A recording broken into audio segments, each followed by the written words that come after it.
Queridos irmãos, queridas irmãs, então esse vídeo é de número 278. Livro de Sueli Caldas Schubert. Obsessão, desobsessão. A ação do pensamento. Então, dando sequência, é preciso querer gostar de atuar no bem. É preciso gostar de atuar no bem. E, consequentemente, de pensar no bem e pensar bem. E pensar bem. Porque pensar no bem e pensar bem tem uma diferença muito grande. Porque às vezes a pessoa pensa no bem, mas não gosta de atuar no bem. Olha só para você ver como são as coisas. Alguma coisa contra? Nenhuma. Isso aqui é um estudo. É um estudo que, de certa forma, aclara o raciocínio, a sensibilidade, né? Então, porque tem pessoas que, às vezes, gostam de atuar, às vezes tem pessoa que gosta de pensar no bem. Mas, ao mesmo tempo, o comodismo o leva a não praticar o bem. É aquele tal de deixo para amanhã o que eu posso fazer hoje.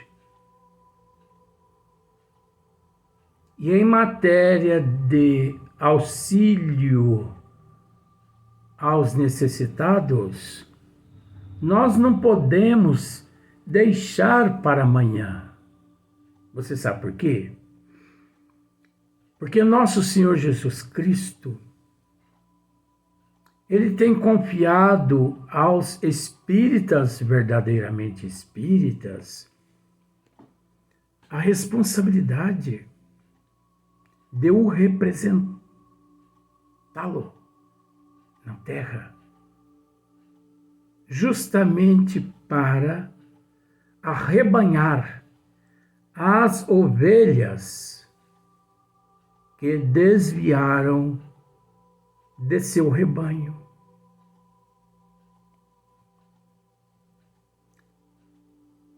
Então, não há possibilidade de deixar para amanhã o que nós podemos fazer hoje.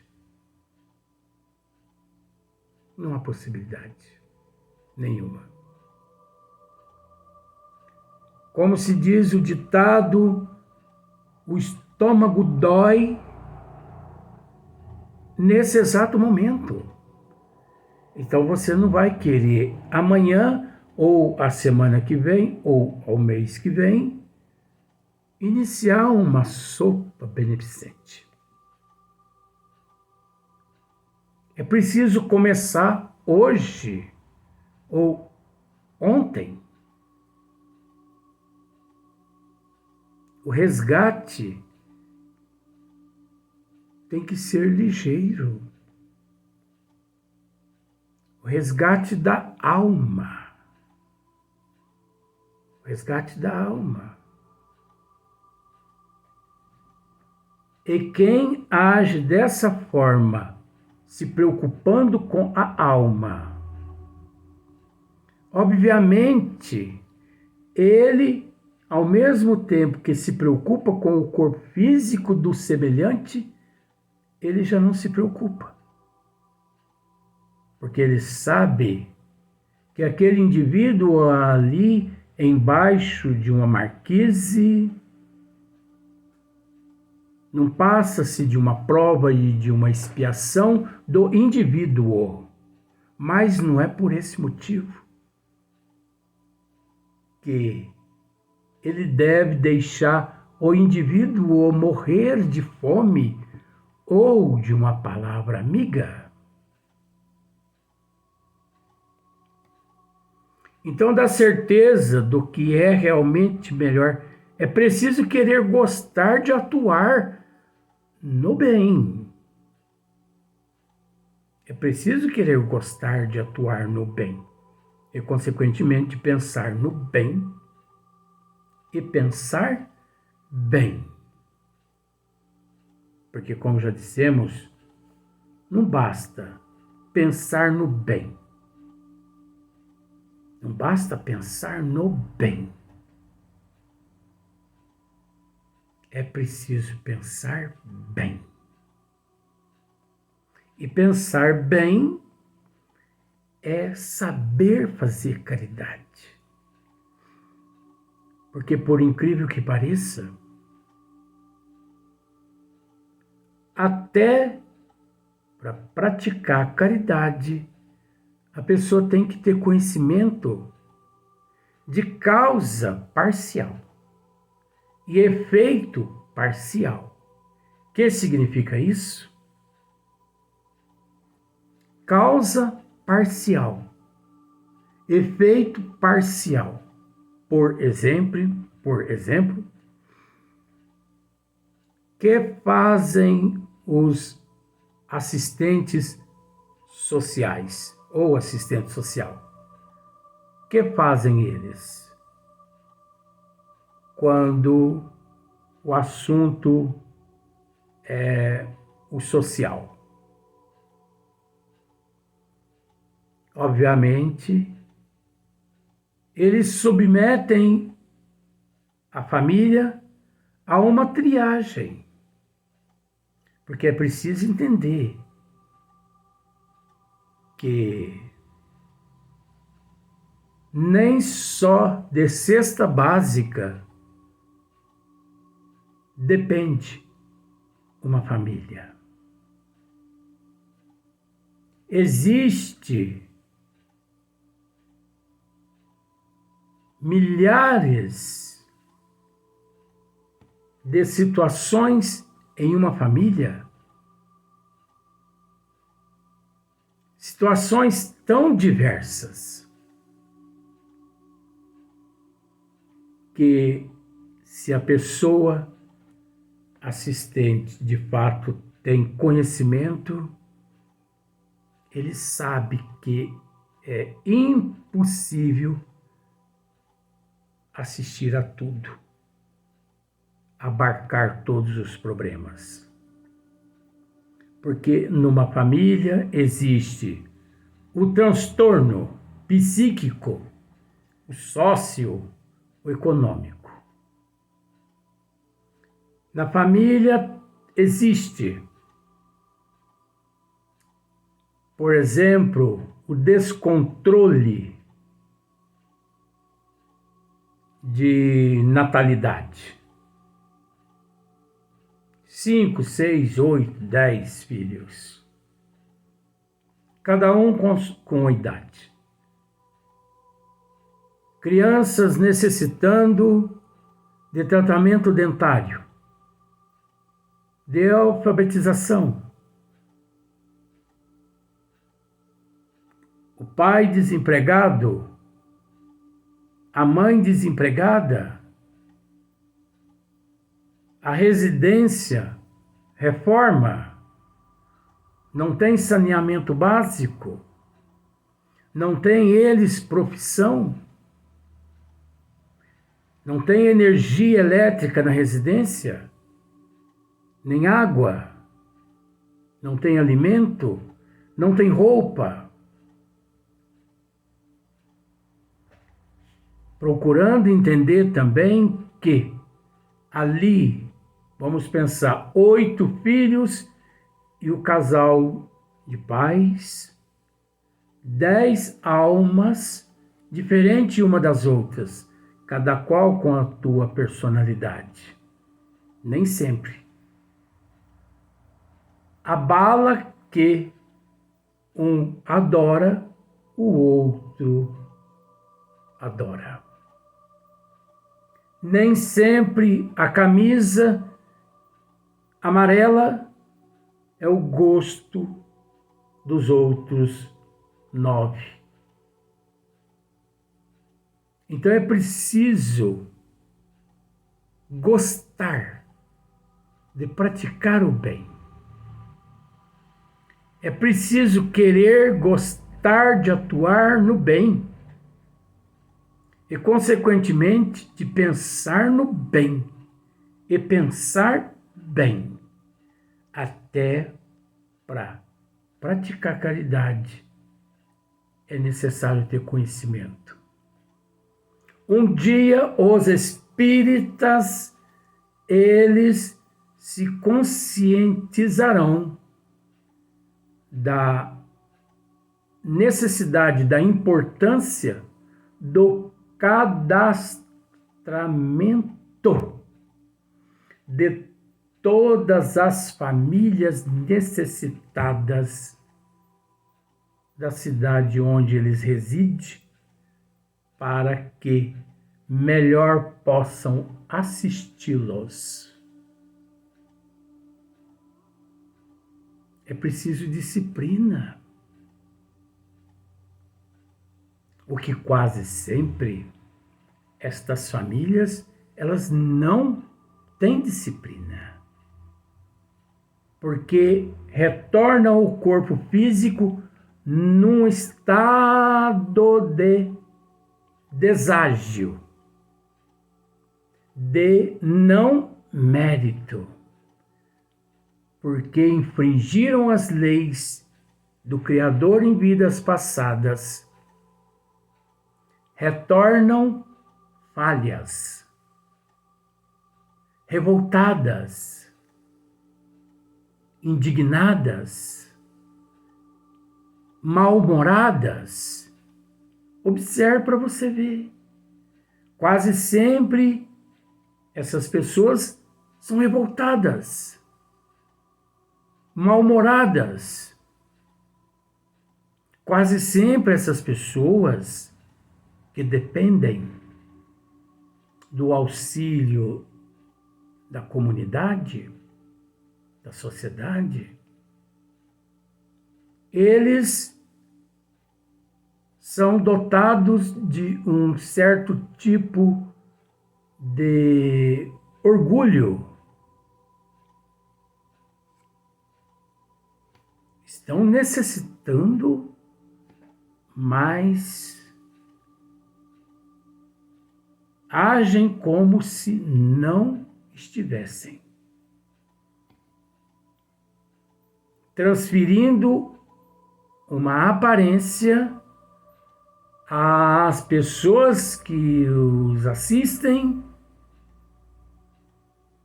como se os necessitados ali fossem os doadores e não aqueles que estão ali em busca. Mas isso tudo é falta de um cadastramento geral. O movimento espírita deviam deixar de lado as picuinhas, deixar de lado os atavismos, os meus pobrezinhos. Ninguém tem pobrezinhos. Os meus necessitados. Ninguém tem necessitado. Casa espírita nenhum tem lá os teus pobrezinhos, os teus necessitados, os nossos carentes que vêm em busca aqui de ajuda alimentícia. Não. Casa espírita nenhum tem. Os espíritas, eles têm a responsabilidade de, através dos necessitados, auto se beneficiarem. Por isso, nosso Senhor Jesus Cristo nos diz: espíritas, amai-vos. Espíritas, instruí-vos. Instruí-vos. Minhas ovelhas se reconhecerão por muitos se amarem e não por muitos se degradarem. E os espíritas, não generalizando, e os espíritas encontram-se degradando. As casas espíritas não se unem às outras casas, porque a minha casa espírita tem os meus pobrezinhos, que eu faço a minha caridade do meu jeito. Isso é ignorância. Cadê a disciplina? A minha casa espírita também não se filia a órgãos, a departamentos, a núcleos, nenhum. Porque a minha casa espírita, quem manda sou eu, com todo respeito. Ninguém manda em nada. O nosso mestre é o único ser que manda em tudo.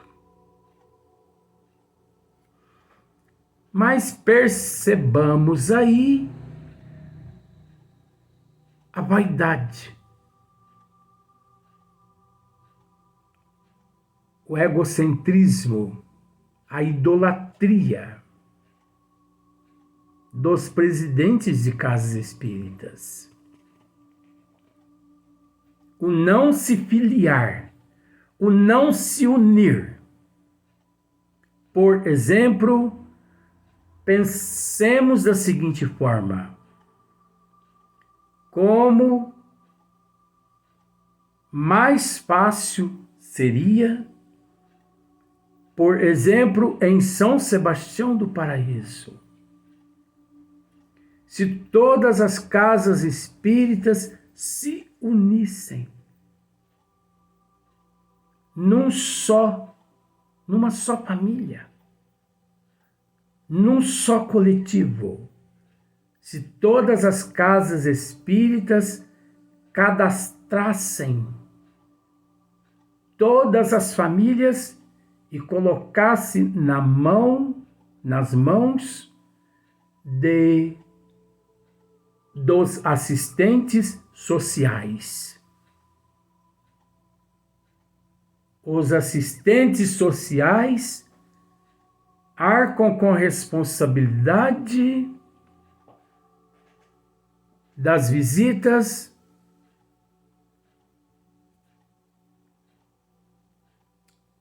da seleção, de selecionar todas aquelas famílias, e todas as casas espíritas trabalhando uníssonas, juntas, nas campanhas, suprindo todas as necessidades dos necessitados, tanto de alimento, tratamento dentário, emprego, escolas profissionalizantes, enfim, você consegue me entender? Você consegue me entender? Então, todas as casas espíritas passam o cadastro de todas as famílias necessitadas para um departamento social. Porque quem tem moral, quem tem cacife, quem pode assumir essa responsabilidade são os assistentes sociais, com a ajuda dos presidentes das casas espíritas, não orgulhosos e nem invejosos, Invejar o quê? Se todos nós fazemos parte de uma só família. Então, todas as famílias que chegam na casa espírita A, aquela casa espírita A envia aquela família para aquela instituição onde é feito o cadastro, onde é feito todo o levantamento da vida daquela pessoa, porque não só de pão carece o ser que encontra-se em evolução. Não evolui ninguém servindo apenas pão. A pessoa necessita muito mais que pães. Mas existe esta união? Não. Por isso que o retorno de 99% dos que se diz espírita, pátria espiritual, com carimbo na testa de inacabado, porque agiram egoisticamente, permitindo que a autopersonalidade sobrepusesse. Aqui manda eu. Aqui mando eu. Enquanto teria que ser, aqui manda Jesus. Todos nós somos representantes de Jesus. Quanto mais fácil seria se todo mundo unisse. Aí você pode me dizer, mas que tem a ver este assunto com o que acabastes de ler? Tudo. Acontece que as pessoas, com todo respeito, aqui nós estimulamos a pessoa a raciocinar.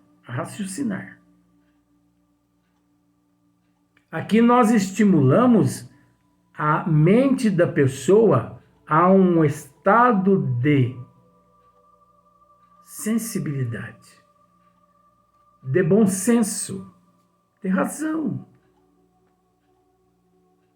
Porque às vezes a pessoa no corpo físico, ela não consegue, devido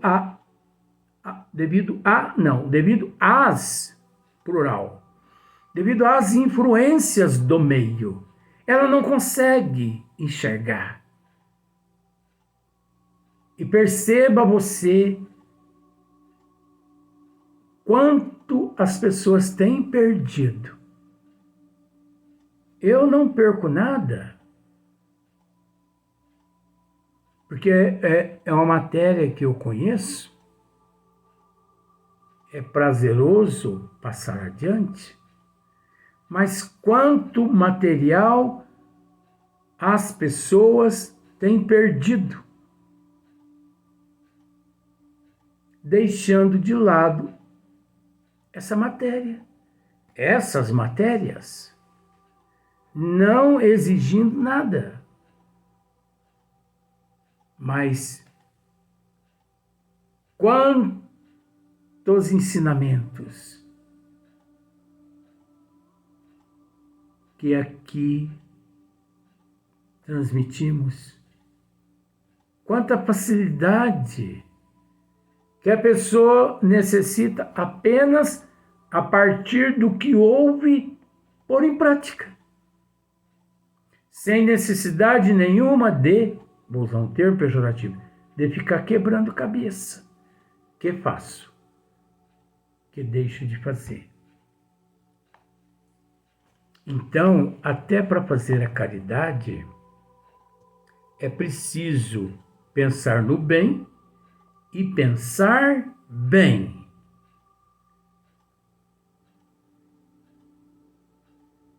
Pensar no bem e pensar bem. Não pensa bem? Então não se aventure. Porque se o indivíduo se aventura,